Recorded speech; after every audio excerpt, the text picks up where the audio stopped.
The snow had just begun to fall outside Claire's small suburban home when she decided to climb into the attic. She hadn't been up there in years, not since her husband Daniel passed away. The wooden steps creaked beneath her weight as she pulled the chain for this single hanging bulb. Dust hung in the air like faded memories. Boxes were stacked everywhere, holiday decorations, old clothes, forgotten furniture. She wasn't looking for anything in particular. But something inside her needed to move, to shift, to feel alive again. Then she saw it. Wrapped in a thin white sheet resting against the far wall was the old painting she had nearly forgotten. Her hands trembled as she pulled the sheet away, revealing a portrait that took her breath away. It was her, painted decades ago by Daniel, when they were young and wildly in love. For a long time, she just stood there, staring at it. The brush strokes captured her exactly as she had been knifed full of dreams. Hair cascading over her shoulders, a soft smile that had once made Daniel stop whatever he was doing just to look at her. The colors were still vibrant, alive with emotion. He had painted her in the light of the setting sun, the same golden light that used to pour into their tiny apartment when they were first married.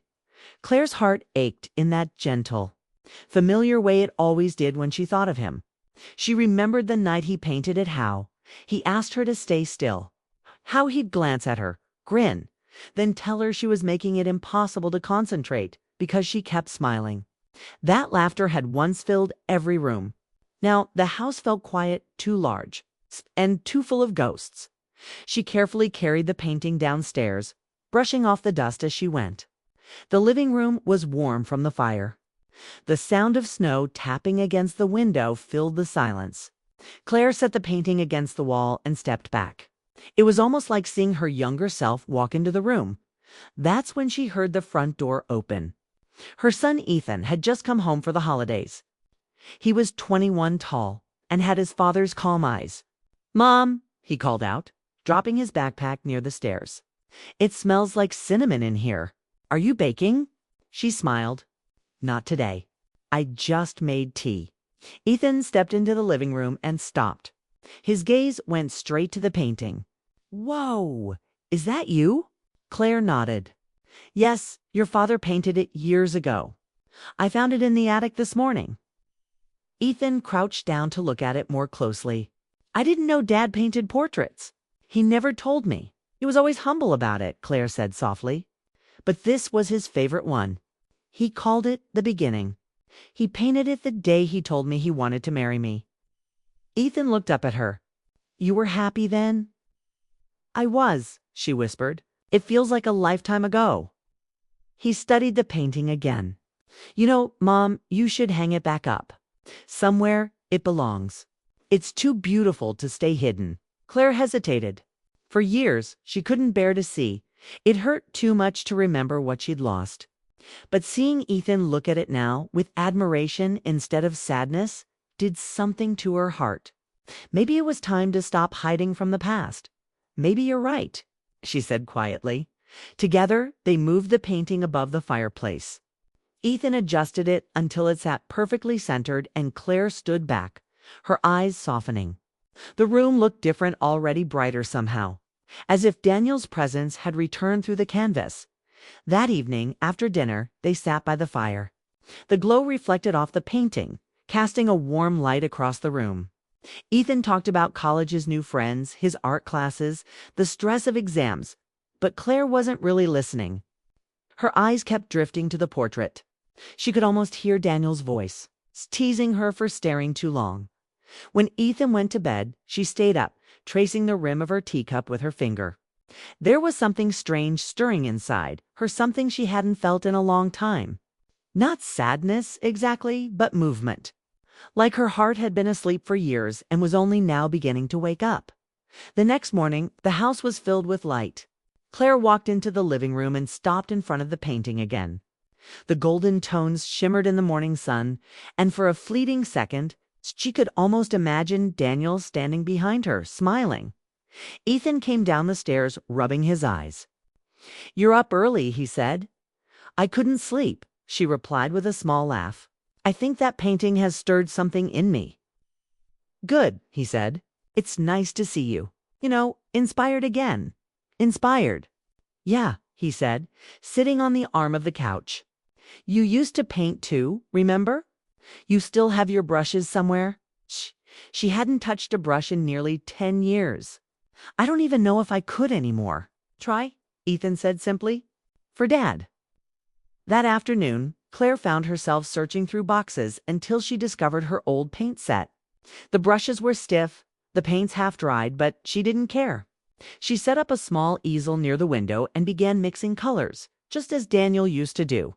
Her hands shook at first, but as the day went on, the strokes came easier, lighter dot by evening. Ethan returned from running errands and found her there, a soft smile on her face, a half-finished canvas before her. Wow, he said, walking closer. It's beautiful. Not done, she said, blushing slightly. It doesn't matter. You look happy doing it. Claire paused. It's strange, she said quietly. When I saw that painting again, I thought it would hurt. But instead it feels like I'm remembering who I was before the sadness. Ethan nodded. Maybe that's what Dad would have wanted. That night, the two of them sat in front of the fireplace again. The painting above the mantel glowed softly under the flicker of the flames. Claire looked at it and felt something unexpected peace.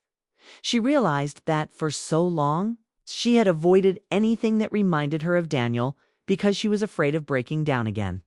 But showing that painting to her son had changed that. It hadn't reopened an old wound. It had begun to heal it.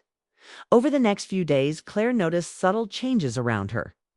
She played music again, the kind Daniel used to hum while painting. She cooked more, laughed more. Ethan teased her about how the house suddenly felt alive again. One evening, as snow fell quietly outside, Claire found herself speaking aloud to the painting. She said softly, our boy's grown up into someone you'd be proud of. The flicker of the fire made Daniel's painted eyes gleam as if they were listening. She smiled, tears forming but not falling. It didn't feel like sadness this time, it felt like gratitude. When Ethan walked in and saw her gazing at the painting, he smiled. You okay, Mom? Yes, she said, turning toward him. For the first time in a long while, I really am. He joined her by the fire, and for a while they said nothing. The quiet was warm, comfortable. Outside, the snow continued to fall, blanketing the world in white, while inside, something new had quietly begun, a sense of peace, of renewal, of life rediscovered. As the flames burned lower, Claire leaned back, her eyes on the painting once more. The woman in the portrait looked back at her, a younger version, full of dreams. And for the first time, Claire didn't see what she'd lost. She saw what she'd found again, hope, that night. As she turned off the lights and went upstairs, she glanced back at the living room one last time. The painting seemed to glow faintly in the dimness, as if Daniel himself had returned home. And though she couldn't explain why, Claire whispered into the quiet, "Thank you," because showing that painting to her son hadn't just reminded her of the past. It had started something new, something unexpected, the gentle beginning of healing that had been waiting for years to be found.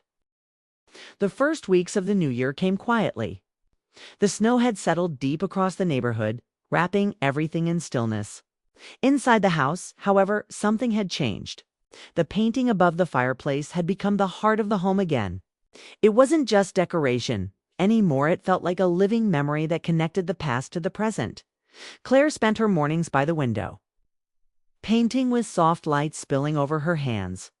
At first, she only painted landscapes, trees, lakes, sunsets. But soon emotions she had long buried began to find their way onto the canvas. Her movements were steady now, her eyes calm but alive. For the first time in years, the quiet no longer frightened her. It gave her peace.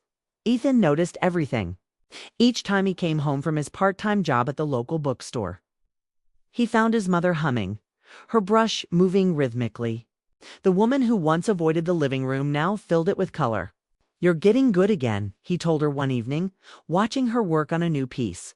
She smiled without looking up.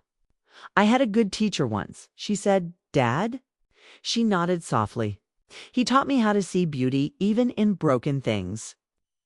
Ethan smiled. "Guess you're still learning, huh?" Always, she replied. One afternoon, Ethan came home with someone new. Mom, he called from the hallway. I want you to meet someone. Claire turned from her easel, surprised to see a man standing behind her son. He was tall, with graying hair and kind eyes behind glasses. This is Professor Michael Turner, Ethan said. He teaches art history at my college. Michael reached out to shake her hand. It's an honor to finally meet you, Mrs. Bennett. Ethan's told me about your late husband's paintings. He was quite talented. Claire smiled, a little shy. You knew Daniel's work? I've seen a few photos Ethan brought to class, Michael said warmly. There's real emotion in his brushwork. That kind of honesty in art is rare. His tone was gentle, not pitying. It made her relax. He poured his heart into every piece, she said quietly. Michael looked around the room, his gaze landing on the portrait above the fireplace. Is that one of his? Yes, she said, her voice softer now. He painted it before Ethan was born. Michael stepped closer, studying it carefully. It's remarkable, he said after a moment. The light, the warmth. He captured you with love. Claire's breath caught. No one had said it like that before? Yes, she whispered. He did. From that day on, Michael began stopping by occasionally. Sometimes he brought old art books or fresh brushes for her. Other times, he just came to talk. Their conversations began around painting, but often drifted to life grief, change, and the strange way time both heals and reminds. He had lost someone too. She learned a sister years ago. Maybe that's why he understood the silence between words. Weeks passed quickly. Claire's new paintings filled the room with color. Her once empty walls became galleries of rediscovered passion. Michael helped her restore some of Daniel's older works, showing her careful techniques to clean and preserve them.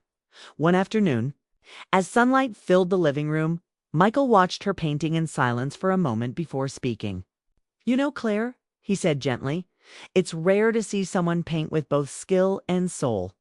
You have both. She laughed softly. Maybe I just have too many emotions left unspoken. That's what makes real art, he replied. His words stayed with her long after he left that day. For years, she had felt invisible A's if her story had ended when Daniel's did. But now, someone was looking at her not as a widow lost in the past, but as a woman still capable of creating, feeling, and beginning again. One evening, Ethan noticed her lingering by the window longer than usual, her gaze thoughtful. You've been smiling more lately, he said teasingly. She turned toward him, pretending to be busy with her paints. Have I? Yeah, he said. It's nice to see. She smiled but didn't answer.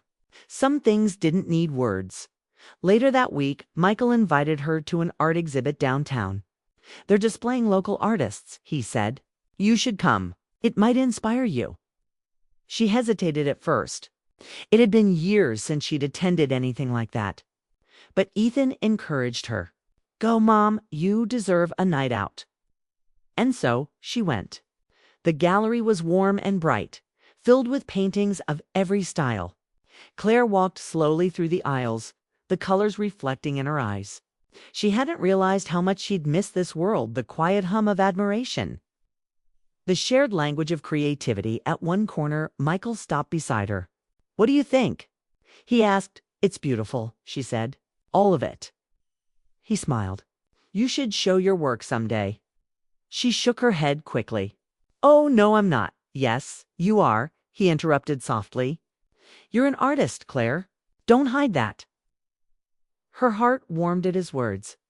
No one had spoken to her like that in a long time, not since Daniel that night. As he drove her home, the car was quiet but comfortable. Outside the city, lights shimmered across the snow. When he parked in front of her house, she turned to him and said, Thank you, Michael, for reminding me what I had forgotten. He smiled. You've reminded yourself. I just held up a mirror. After he left, Claire stood for a moment on the porch, the cold air brushing against her cheeks. Inside, the light from the fireplace glowed through the window. She felt something stir again, a gentle, unfamiliar feeling she didn't want to name yet. Over the next few months, Michael became a regular part of their lives. Sometimes he helped Ethan with his art projects. Sometimes he joined them for dinner.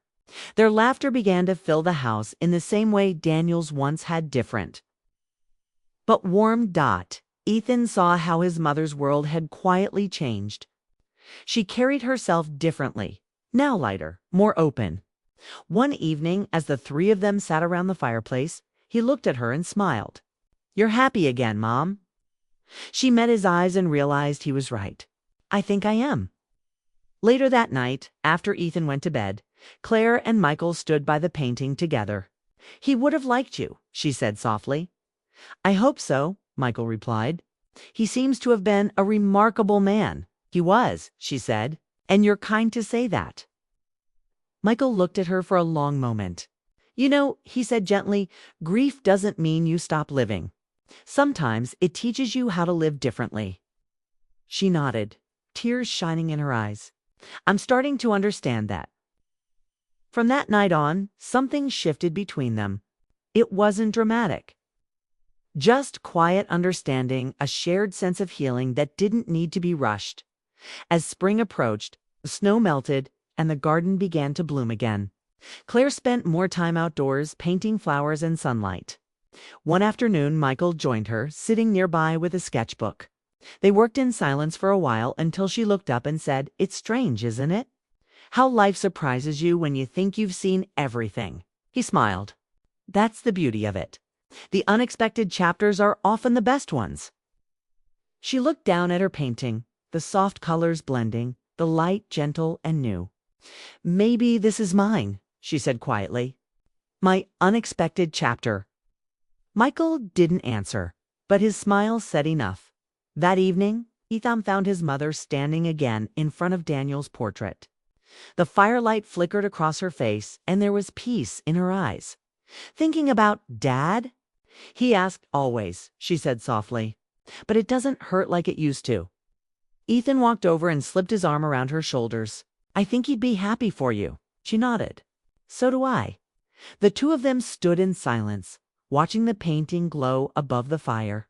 The woman in the portrait looked back at them with that familiar smile, the one Daniel had loved so much. Claire knew she would always love the man who painted her. But she also understood something new now. Love didn't end when someone was gone. It changed, it softened, it found new shapes in unexpected places. And as snow began to fall again outside the window, she realized the painting had given her more than memories. It had given her a beginning,